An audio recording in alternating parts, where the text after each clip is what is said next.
Saya akan mengajak saudara untuk merenungkan kata komunitas. Ya, karena saudara sudah menamakan diri kelompok ini Giving My Best Community, komunitas. Nah, apa itu komunitas? Ya, kita cuma sering nyebut, tapi kita tidak pernah tahu apa itu komunitas. Nah, kalau saudara tahu akan terkejut betul. Kata komunitas itu sudah milik internasional. Padahal kata komunitas itu asal dari Alkitab. Nah, ada banyak kata yang dari Alkitab yang dipakai jadi kata internasional. Saya beri contoh dikit lagi. Siapa pernah dengar kata gerasi? Ayo, siapa pernah dengar kata gerasi? Ada yang gini-gini. Bukan terasi, beda. Gerasi. Apa PMP? Oke, zaman dulu PMP katanya Bang Amos. Bukan garasi lagi lain garasi itu. Oke. Gerasi itu hak presiden Republik Indonesia atau presiden negara mana saja. Kalau ada terpidana divonis mati, berarti pengadilan sudah tutup pintu, dia tidak boleh majukan apa-apa lagi. Tapi terpidana itu punya satu hak, yaitu mengajukan gerasi kepada presiden. Masih ingat kasus Amrosi? Kayak yang minta gerasi? Masih ingat berapa pembunuh di Indonesia yang minta gerasi kepada presiden? Nah, saya pernah bayangkan ya, itulah satu-satunya tugas presiden RI yang paling repot. Bagaimana cara dia memilih? Yang ini boleh, yang itu tidak. Yang ini dapat, itu tidak dapat. Kan sulit bukan? Nah, saya karena terlalu banyak pelayanan di penjara tahu betul. Di Surabaya ada seorang ibu namanya Astini. Nah, dua-dua sudah dihukum mati memang. Sumiasi itu kasus pembunuhan letkol marinir sekeluarga, 5 orang dibunuh. Nah, yang Astini ini cuma 3 orang. Betul-betul cuma 3, nggak banyak. Tapi 3 presiden dari Pak Harto, Gus Dur, Megawati. Semua gerasinya ditolak. Bahkan waktu Ibu Astini ini minta gerasi ke Ibu Megawati, saya sempat baca suratnya. Aduh, saya menangis baca itu. Dibuatkan sih salah satu kalimatnya gini: kiranya Ibu Presiden sebagai wanita merasakan naluri kewanitaan tentang ibu ini, tapi tetap ditolak karena bunuh 3 orang itu, dan dia dihukum mati. Nah, saudara, hanya presiden yang bisa memberi pengampunan. Nah, kata gerasi itu luar biasa. Itu pun milik Alkitab. Saudara mendengar kata grace? Bahasa Latinnya, bahasa Yunaninya adalah gratia. Jadi kata gerasi itu sudah bahasa dunia. Dan itu dimiliki di Indonesia juga. Oh, ada banyak kata-kata lain yang Alkitab tuliskan. Dan itu jadi milik internasional. Nah, sekarang kata komunitas. Siapa pernah tahu kata komunis? Saya tanya, kalau jawab bilang iya gitu loh. Saya nggak ngomong dengan botol siang ini. Saya ini tanya. Ayo, siapa tahu kata komunis? Ya kalau tahu tuh angkat bilang tahu. Ya nggak tahu, terlalu kalau nggak tahu kata komunis itu. Oke? Mendengar kata komunis itu konotasinya jahat atau jelek? Jelek. Jelek atau baik? Ya, terima kasih. Gara-gara Stefanus itu saya jadi begini nih. Oke. Ya, jelek atau baik mendengar kata komunis? Sangat jelek. Tapi saya mau bocor kaget juga. Ternyata kata komunis itu juga bahasa Alkitab, sudah. Ini yang kita harus pelajari. Oke? Siapa pendiri komunis? Ayo, siapa? Jangan bilang tukang bakso sebelah rumah, awas kamu. Siapa pendiri komunis? Yang nggak jawab, saya tanya. Nggak tahu juga. Kalian tuh belajar apa dulu sekolah? Aduh, minta ampun ini. Lulus nggak sih ini orang-orang ini? Belajar sejarah. Makanya itu kalau nonton jangan sinetron terus, goblok.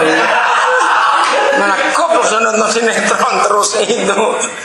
Belajar. Nah, pendiri komunis adalah Karl Marx.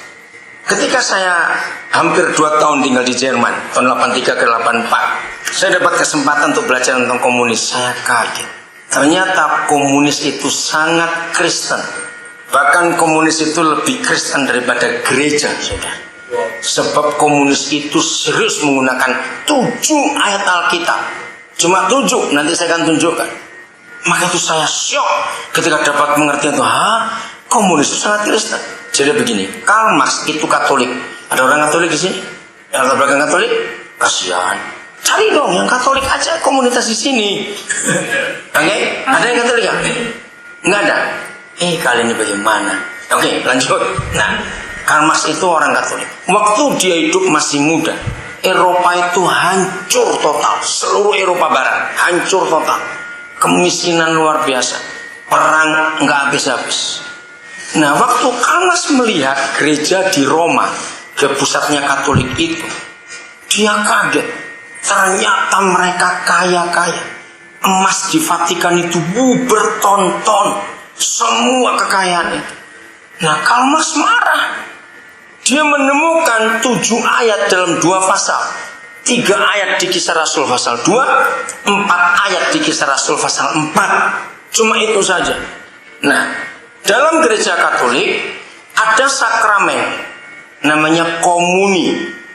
Siapa tahu itu sakramen apa? Ayo. Loh, tadi saya tanya Katolik nggak ada. Saya nggak bisa ngerti komuni. Apa sih orang-orang ini?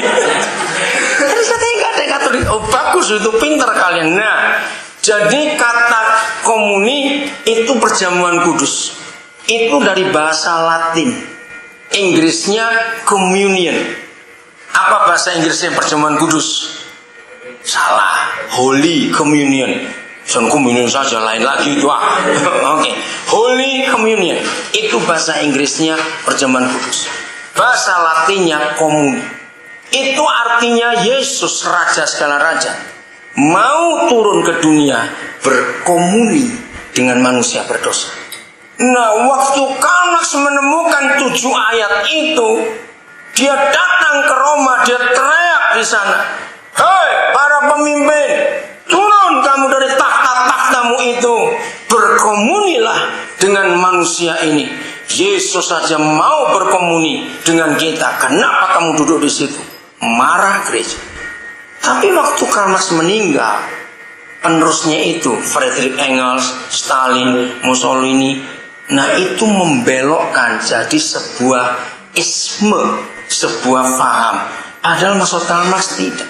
Berkomunilah kamu para pemimpin gereja. Nah, dari kata komuni muncul kata komunikasi, muncul kata community atau komunitas. Jadi kata komunitas sangat hebat. Menjadi bahasa internasional artinya masyarakat. Komunitas di sana, komunitas di sana. Nah, apa itu kelompok Islam Indonesia? Komunitas hutan kayu. Dengar itu ya? Nah, mereka satu komunitas. Itu artinya keakraban antara seorang yang tinggi posisinya dengan orang-orang yang rendah posisinya, dan itu bisa bersatu. Nah, gereja bersalah.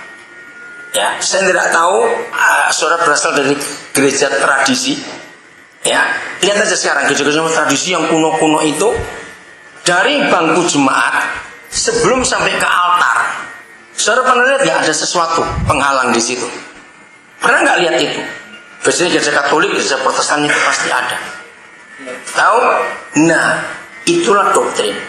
Jadi sejak gereja menjadi lembaga manusia, maka sengaja dipasang batas itu supaya terpisah antara kaum awam yang duduk di kursi itu dan kaum imam yang ada di altar. Nah, sejak itu Injil rusak. Maka dunia nggak ada komunitas lagi karena ada jarak antara hamba Tuhan dengan jemaat. Sejak itu Injil makin kacau. Maka itu Karl Marx berteriak, berkomunilah kamu.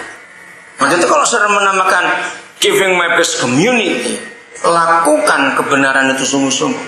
Bahwa tidak ada batasan, nggak ada halangan, nggak ada jarak antara satu dengan yang lain. Coba lihat gereja-gereja sekarang, yang namanya hamba Tuhan atau pendeta. Ayo saudara kalau ingat ke gereja-gereja yang dulu-dulu itu, yang namanya pendeta atau hamba Tuhan, kayak dijagai apa saja, nggak boleh ditemui orang, kejam sekali. Yesus saja nggak begitu. Nah, komunitas. Jadi kata komuni atau komunitas itu saudara sungguh-sungguh alkitabiah. untuk meleburkan semua kita dari semua status dan strata masyarakat, sehingga nggak ada kelas-kelas lagi. Maka itu kalau kita lihat negara-negara komunis kan ada begitu. Oke, kita baca dulu ayat-ayat itu ya. Kisah Rasul pasal 2 supaya kita tahu. Kisah Rasul pasal 2 mulai ayat 41. Apa judulnya di Alkitab saudara? Kisah Rasul 2 41. Ayo, apa judulnya? Ya, yang kuat suaranya. Ayo, apa judulnya? Yang kuat, saya tanya, yang kencang. 1, 2, 3. Cara hidup jemaat atau gereja yang pertama. Nah, kata komunis muncul dari ayat ini. Orang-orang yang menerima perkataan Petrus itu, kalau saya teruskannya itu Petrus, memberi diri dibaptis. Dan pada hari itu jumlah mereka bertambah kira-kira 3.000 jiwa. Maka bertekun terus, saya nggak usah baca ayat yang ke-44. Dan semua orang yang telah menjadi percaya tetap bersatu, nggak ada jarak, nggak ada kelas-kelas, dan segala kepunyaan mereka adalah apa? Kepunyaan bersama. Kan begitu, bukan negara komunis? Semuanya milik sama-sama. Maka itu di negara komunis tidak boleh ada orang yang punya sertifikat rumah. Tidak ada, semua milik negara, itu milik bersama. Sawah juga begitu, ladang itu milik bersama-sama. Ini ayatnya. Jadi ini ayat yang pertama dipakai. Ayat kedua, dan selalu ada dari mereka yang menjual harta miliknya. Jadi nggak ada orang yang punya sisa atau lebih. Jadi yang ada hanya yang dipakai. Begitu pula rumah atau tanah, hanya yang ditempati. Kalau ada yang milik sesuatu nggak ditempati, itu disuruh jual. Ya, saya bacakan. Selalu ada dari mereka yang menjual harta miliknya, lalu membagi-bagikannya kepada semua orang sesuai dengan keperluan masing-masing. Nah, kalimat ini yang dibelokkan oleh komunis. Di komunis itu nggak ada kata sesuai keperluan masing-masing. Komunis karena repot, maunya sama rata. Jadi misalnya gini, ini komunis ya. Sekarang kita ada uang 10 juta misalnya, dan hari ini kumpul 50 orang. Kalau komunis baginya berapa? 10 juta dibagi berapa tadi yang mau? 50. Jadi satu orang dapat berapa? Berapa? 200.000. 10 juta masa? Oh ya, 200.000 ya. Nah, itu kalau komunis. Tapi kalau Alkitab tidak, akan dicek siapa yang masih punya duit, nggak terima hari. Yang kebutuhannya sedikit tapi nggak banyak, maka terima sedikit. Yang banyak kebutuhannya akan terima banyak. Nah, itu perbedaannya. Sesuai dengan apa? Baca, sesuai dengan keperluan masing-masing. Nah, terus ayat 46. Dengan bertekun dan dengan sehati mereka berkumpul tiap-tiap hari dalam bait Tuhan.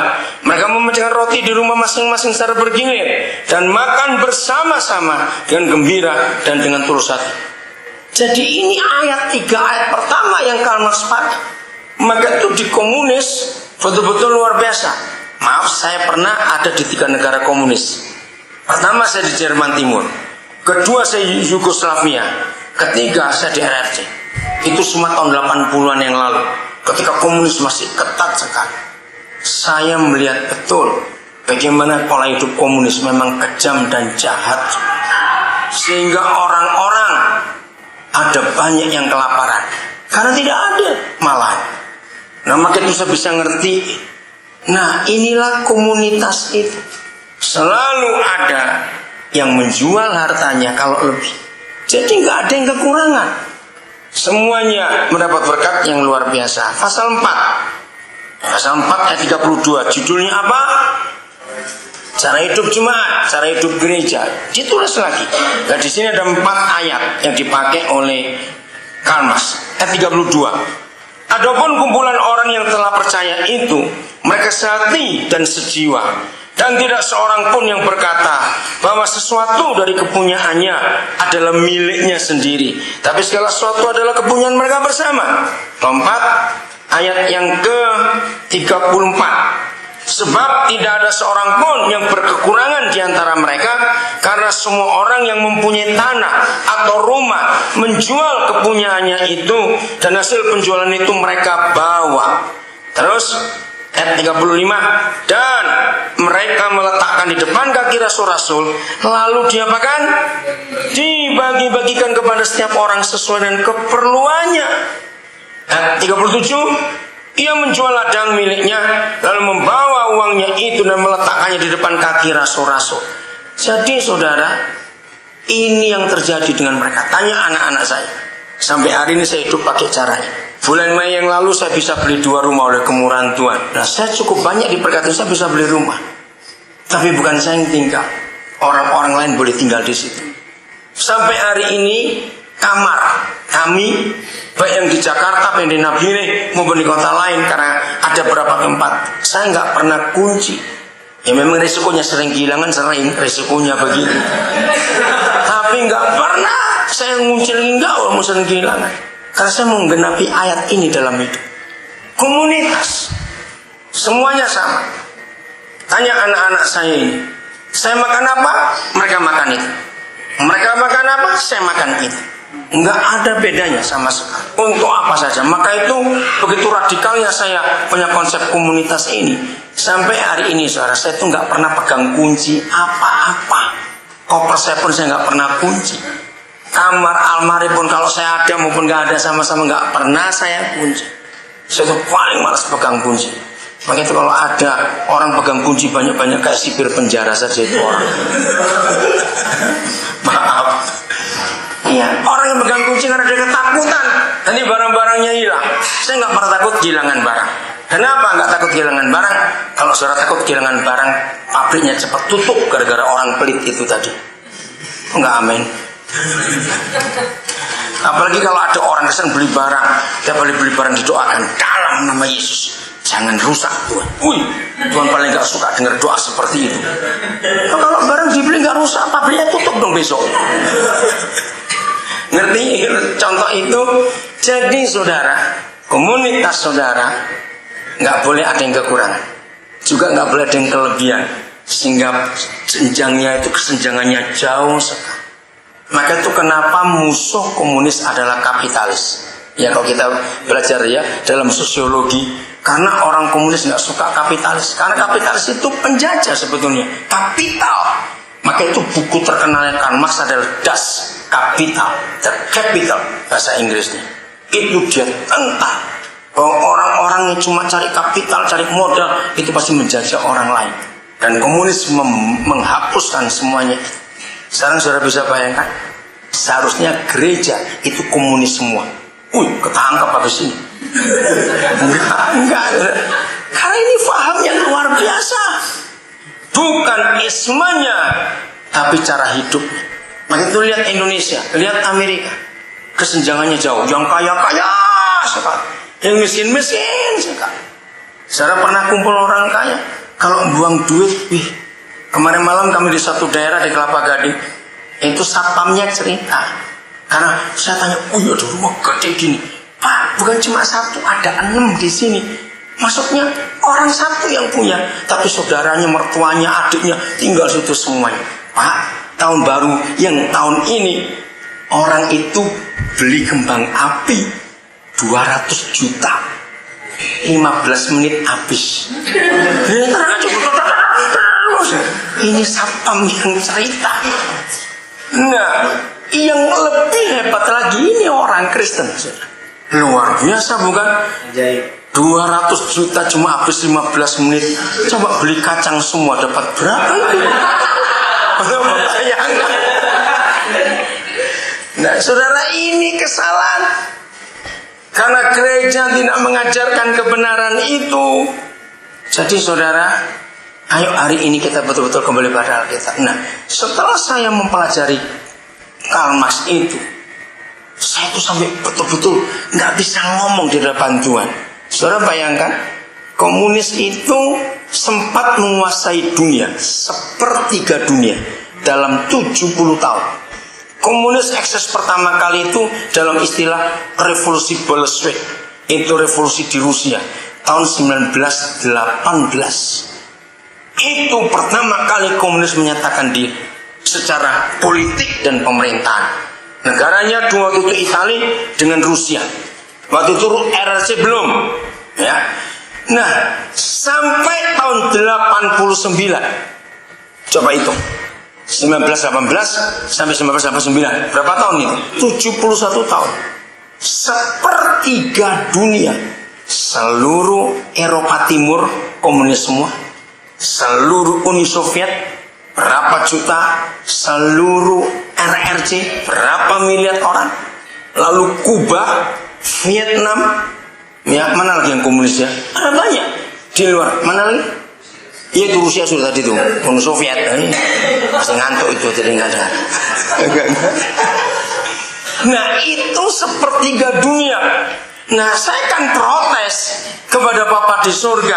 Bagaimana mungkin yang cuma pakai 7 ayat, 71 tahun, sepertiga dunia bisa ditaklukkan di bawah kekuasaan komunis. Tapi gereja sudah 2000 tahun, betul? Percaya Injil ini.